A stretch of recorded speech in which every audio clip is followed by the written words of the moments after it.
जब वो आएगी तो दिल की धड़कनें सभी की बढ़ा जाएगी और ऐसा बढ़ाएगी कि आप लोग को पता तक नहीं चलेगा। जय हिंद साथियों, कैसे हैं आप सब लोग? आशा करते हैं अच्छे होंगे, मस्त होंगे, स्वस्थ होंगे। तो सभी लोग आरआरबी की वैकेंसी में व्यस्त होंगे। आरआरबी का मतलब बोले तो ग्रुप डी।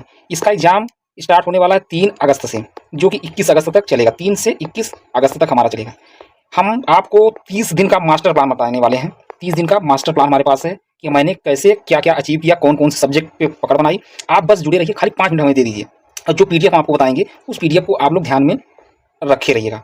तो आइए बताते हैं आपको 30 दिन का master plan, 30 days master plan, master plan PLAN master plan. देखिए, सबसे पहले तो हमें देखना पड़ेगा कि सब्जेक्ट कौन कौन से हैं।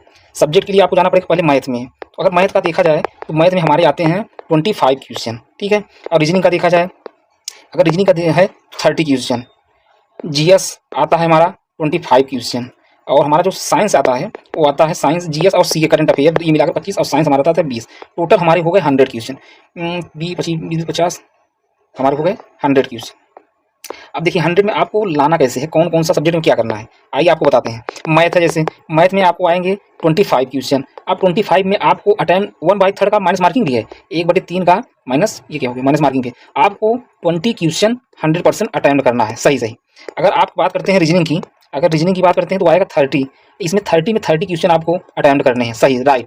अब आपका आ गया जीएस और सीए, ये आते हैं 25 क्वेश्चन, सॉरी 25 क्वेश्चन। 25 में आपको 10 क्वेश्चन करना है। अब आपका आ गया साइंस, साइंस आ गया, ये भी आ गया 25 क्वेश्चन। अगर इसमें भी आप 10 क्वेश्चन कर ले गए तो ये लगभग हो जाते हैं 70 क्वेश्चन। अगर आपके 70 क्वेश्चन बन रहे हैं, आपको हर जोन से 70 क्वेश्चन का मतलब ये है कि आपको कोई भी कहीं से निकाल नहीं सकता, किसी जोन से। तो ये बन गए 70 क्वेश्चन। मैथ में आपने किया 20 क्वेश्चन, और आपने रीजनिंग में किया 30 क्वेश्चन, और साइंस में आपने किया 10 क्वेश्चन, ठीक है। और सीए और जीएस में आपने किया 10 क्वेश्चन, टोटल हो गए 70 क्वेश्चन। 70 क्वेश्चन हो जाएगा। नॉर्मलाइजेशन आपको 100% 7 से 8 नंबर का मिलेगा। 77 क्वेश्चन, 77 ये हो गया। और जो लड़का 70 क्वेश्चन लाएगा, 70 क्वेश्चन जिसका राइट रहेगा, उसको नॉर्मलाइजेशन में मैं आपको गारंटी के साथ बता रहा हूँ, कम से कम 15 नंबर का, कम से कम 15 नंबर का फ़ायदा जरूर मिलता है। ये मैंने अपने स्वयं में देखा है, क्योंकि मुझे स्वयं 15 नंबर का फ़ायदा हुआ था।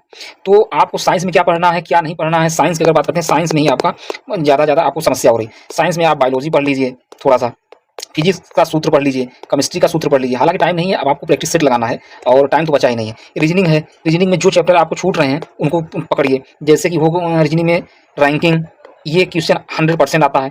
क्लाक हो गया, कैलेंडर हो गया, ये आ गया। और मैथ में आपको बेसिक पढ़ना है। मैथ में अब आपको बेसिक चीज़ें पढ़ना है, बेसिक जो आपको कम से कम 20 क्वेश्चन आपका 100% सही हो जाए। जो बचे 5 क्वेश्चन मैथ के, जैसे मैथ के 5 क्वेश्चन जो भी मैथ के हैं उनको आपको छोड़ना है। और ये क्वेश्चन कौन से हैं, ये आपके आएंगे मैंसुरेशन से आ गए, और बहुभुज से आ गए, पॉलीगन जिसको बोलते हैं, बहुभुज। पिछली बार हर चैप्टर में आपको बहुभुज देखने को मिला था। तो ये सब चीज़ें आपको छोड़नी है। और जीएस और प्लस साइंस में आपको लगभग 15 + 15 30 क्वेश्चन छोड़ना है, क्योंकि यहाँ जो निगेटिव मार्किंग है, आप देखेंगे अगर निगेटिव मार्किंग की हम बात करते हैं तो निगेटिव मार्किंग 1/3 का है, बहुत तगड़ा निगेटिव मार्किंग है। इससे बचना है। अगर आप इससे बच गए तो जो नॉर्मलाइजेशन मिलेगा वो कहीं ना कहीं 15 से 20 मार्क का नॉर्मलाइजेशन मिलता है। अगर हम नॉर्मलाइजेशन की बात करते हैं, नॉर्मलाइजेशन की अगर बात करते हैं तो 15 से 20 नंबर आपको नॉर्मलाइजेशन मिलेंगे, ना 15 से 20 नंबर, मुझे स्वयं 15 नंबर नॉर्मलाइजेशन मिलेंगे। अगर आपका इतना सही होगा, एक्यूरेसी देखा जाता है, आपका देखा जाता है, परसेंटेज देखा जाएगा, एक्यूरेसी देखा जाएगा आपका। अगर आपका सबसे ज़्यादा क्वेश्चन कम गलत है, अगर क्वेश्चन आपके कम रंग हैं, तो आपको बहुत ज़्यादा ही नॉर्मलाइजेशन का फायदा होगा। अगर मान लीजिए आपको 15 इधर मिल गया और 70 इधर मिल गया, तो ये हो गया टोटल 85 किसी भी जोन से। 85 बहुत होता है, आप जनरल में फाइट करेंगे, इसलिए मैं बोल रहा हूँ। और फाइनल बात ये बोल रहा हूँ, कट ऑफ कम जाएगी इस बार, कट ऑफ कम होगी। इसलिए कम होगी क्योंकि यूपी पुलिस की वैकेंसी इधर लगी थी, प्लस होमगार्ड की वैकेंसी लगी थी, इसलिए लड़के सब इधर ही जाएंगे। अभी यूपीएसआई की भी फिर से वैकेंसी आएगी, सब लोग उसमें जाएंगे। इसलिए हमारा जो कट ऑफ रहेगा इस बार जो हमारा कट ऑफ रहेगा वह लो रहेगा, जो हमारा 32,000 का कट ऑफ था उससे भी कहीं कम 22,000 का कट ऑफ रहेगा। इसलिए फिर मैं आपको बता रहा हूँ एक टारगेट, मैथ का कितना करना है, मैथ की बात करेंगे, और रीजनिंग की बात करेंगे, और जीएस की बात करेंगे, और साइंस की बात करेंगे। तो कितना करना है, इतना सही, ये इसमें आ गया 25 में से आपको 20 सही करना है, 30 में से इसमें आपको 30 पूरा करना है हर हाल में।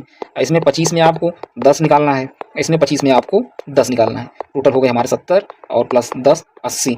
80 नंबर जब हो जाएंगे आपके, कोई माई का लाल आपको रोकने वाला नहीं है। वीडियो अच्छी लगी हो सब्सक्राइब करिएगा, और हम आपको एक PDF प्रोवाइड कराएंगे 2-3 दिन के अंदर, वो PDF पूरा पढ़ लीजिएगा जिससे मैंने पढ़ा था। और बाकी वीडियो अच्छी लगी हो तो लाइक करें, शेयर करें, सब्सक्राइब करें। जय हिंद।